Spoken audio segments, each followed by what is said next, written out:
La semaine dernière, nous tendions les fils qui relient le président américain Barack Obama et les séries. Aujourd'hui, nous sommes en compagnie de Dominique Moïsi, politologue et géopoliticien, qui nous explique comment les séries nous éclairent sur l'actualité et la géopolitique contemporaine.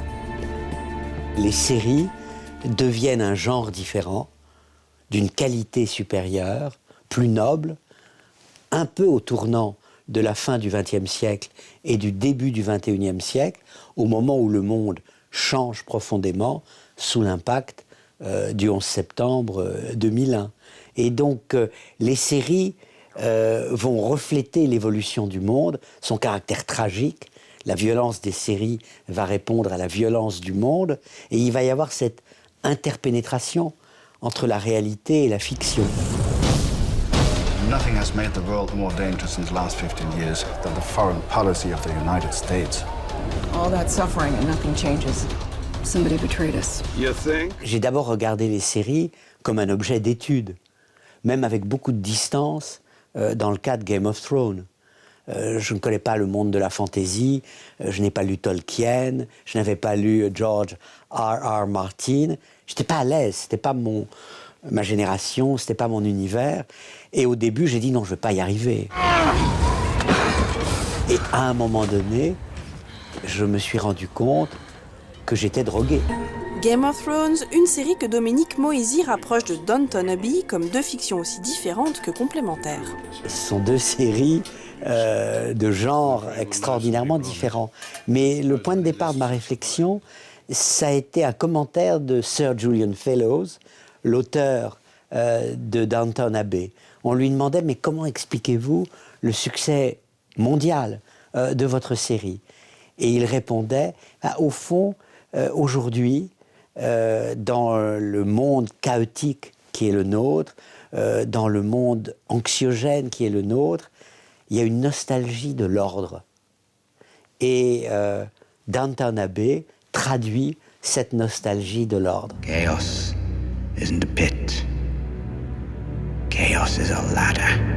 Alors j'ai repris les deux séries ensemble, et d'un côté, vous avez une réflexion qui mêle Hobbes, le Léviathan, et Machiavel, le prince, Game of Thrones, et de l'autre, vous avez vraiment une réflexion à la Tocqueville sur le passage d'un ordre à un autre.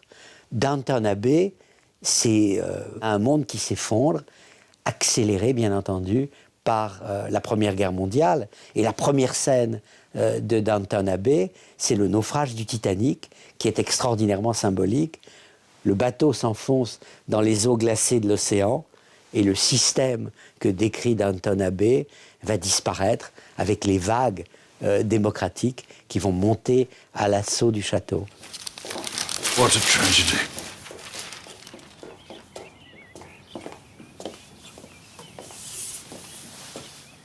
When Anna told me, I thought she must have dreamt it. Do we know anyone on board? Your mother knows the Astors, at least she knows him. We dined with Lady Rothes last month. There are bound to be others. I thought it was supposed to be unsinkable. Every mountain is unclimbable until someone climbs it, so every ship is unsinkable until it sinks. Pour le géopoliticien, les séries d'aujourd'hui sont le reflet de notre époque, et notre acceptation de certains personnages pourtant cruels prouve notre mise en condition. Cette déformation du public, est-ce qu'elle n'est pas tout simplement la traduction de l'évolution du rapport à la politique? On le voit dans les études de sciences politiques, on le voit dans le rapport des Américains aux politiques et aux politiciens, on le voit dans la chute de confiance dans toutes les institutions américaines.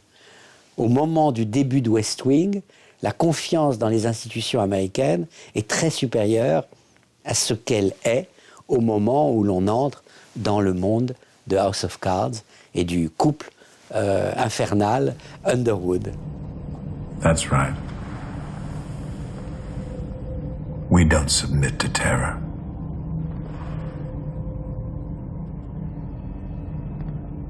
We make the terror. Aujourd'hui, à l'heure de Donald Trump, Underwood paraît encore plus crédible. Trump est l'héritier direct, non pas de Barack Obama, mais de Frank Underwood.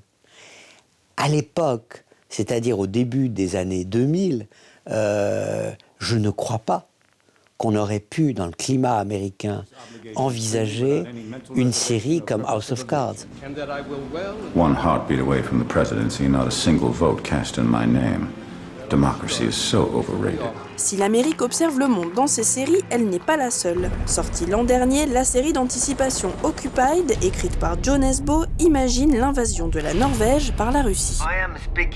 Cette série norvégienne est un petit chef-d'œuvre de pédagogie géopolitique, au point que l'ambassadeur de Russie à Oslo a exprimé le mécontentement profond du pouvoir russe à l'égard de cette série, qui ne donne pas une vision très flatteuse de la Russie de Poutine, mais qui donne une vision détestable aussi de l'Union européenne, qui abandonne cette petite Norvège, des États-Unis, qui ne veulent plus avoir affaire avec les affaires de l'Europe.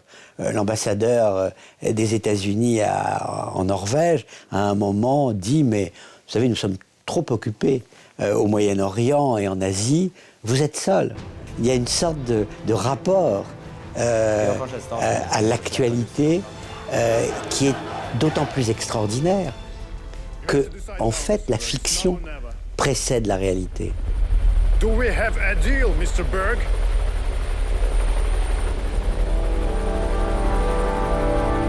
Rendre l'histoire contemporaine de notre monde plus lisible, une mission accomplie par les séries et par l'ouvrage limpide et passionnant de Dominique Moisy.